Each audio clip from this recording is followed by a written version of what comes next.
और ये कहा गया कि 2 मिनट ब्रश करिए या 30 सेकंड करिए, सुबह शाम करिए। मुझे एक ब्रश करने का एक पैटर्न बताइए कि कब करना चाहिए, कितनी देर करना चाहिए और किस तरह से करना चाहिए? देखिए, ब्रश 2 बार, जैसे कि आप बोल रहे हैं 2 बार, ये सबको ही पता है 2 बार। दिक्कत वहाँ आती है कि वो 2 बार कौन-सा टाइम हो। कोई कहता है रात को ज़्यादा ब्रश करना ज़रूरी है, कोई कहता है सुबह ब्रश करना ज़रूरी है। सुबह भी ब्रश करें तो कब करें? नाश्ते से पहले करें या नाश्ते के बाद करें? तो ये बहुत ज़रूरी है कि सही समय पे ब्रश किया जाए।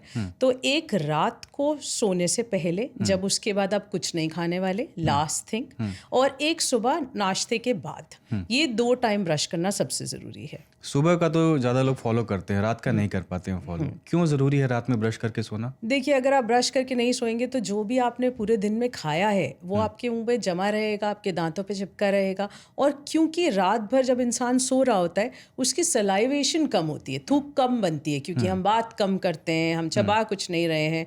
तो क्योंकि वो जो क्लेंजिंग एक्शन होता है, जो थूक होती है, आपके दांत में कुछ जमा हुआ गंद है वो भी साफ करती है, तो वो कोई एक्शन नहीं हो रहा और वो गंदगी आपके दांतों पे चिपकी रहती है बहुत समय तक। तो इस समय में, जो पूरे रात का समय है, आपके कीटाणु को बहुत टाइम मिल जाता है उन दांतों को खाने का, क्योंकि उस पे जो दांतों के ऊपर गंदगी है उसको खाने का टाइम मिल जाता है, तो आपके दांत भी सड़ने के ज़्यादा चांस होते हैं। और किस तरह से ब्रश करें ये भी बताइए, क्यों कुछ लोग, जैसे हम लोग हिंदुस्तानी हैं, शूट से पहले हम बात कर रहे थे कि बहुत प्रेशर से लोग ब्रश करते हैं। राइट।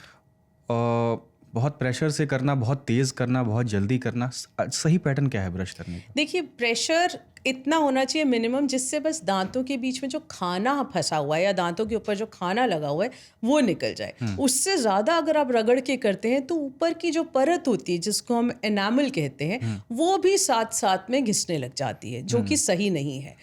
तो एक सही ढंग होता है ऊपर नीचे, नीचे ऊपर, आगे की तरफ और पीछे गोल गोल, और अंदर कभी मिस नहीं करना चाहिए। एक सही ढंग यही है ब्रश करने का।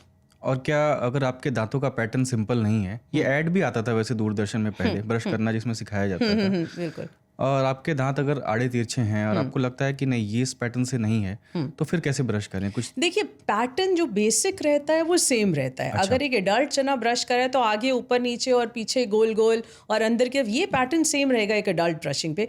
बट हाँ, उसमें फ्लॉसिंग जो आपने सुना होगा, फ्लॉसिंग की ज़रूरत ज़्यादा हो जाती है, क्योंकि अगर आपके आड़े टेढ़े दांत हैं तो उनके बीच में जो जगह है वो नॉर्मल ब्रश से क्लीन नहीं होती है। तो उसके लिए एक स्पेशल चीज़ होती है जिसको कहते हैं डेंटल फ्लॉस, जो एक धागे की तरह होता है, उससे वो बीच की जगह क्लीन हो जाती है। तो फ्लॉसिंग ज़रूर साथ में करनी चाहिए ब्रशिंग की। अच्छा, ब्रश भी मैं जब खुद खरीदता हूँ तो कुछ फ्लैट आते हैं, कुछ कर्व वाले आते हैं, कुछ बहुत अल्ट्रा सॉफ्ट आते हैं, कुछ हार्ड आते हैं।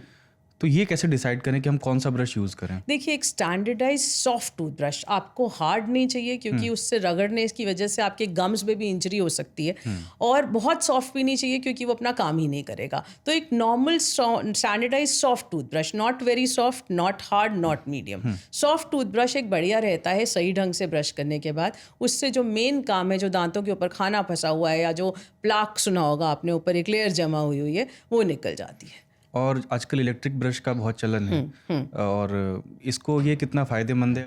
देखिए, जब इलेक्ट्रिक ब्रश शुरू हुआ था, शुरुआत हुई थी, वो बनाया था ऐसे लोगों के लिए जो मेंटली या फिजिकली चैलेंज्ड हैं, या फिर ऐसे जिनकी वो फाइन मोटर स्किल जो होती है वो नहीं सही ढंग से कर पाते ब्रश। बट आज की डेट में, जैसे आपने बताया, बहुत फैशन में भी है और बहुत लोग करते हैं।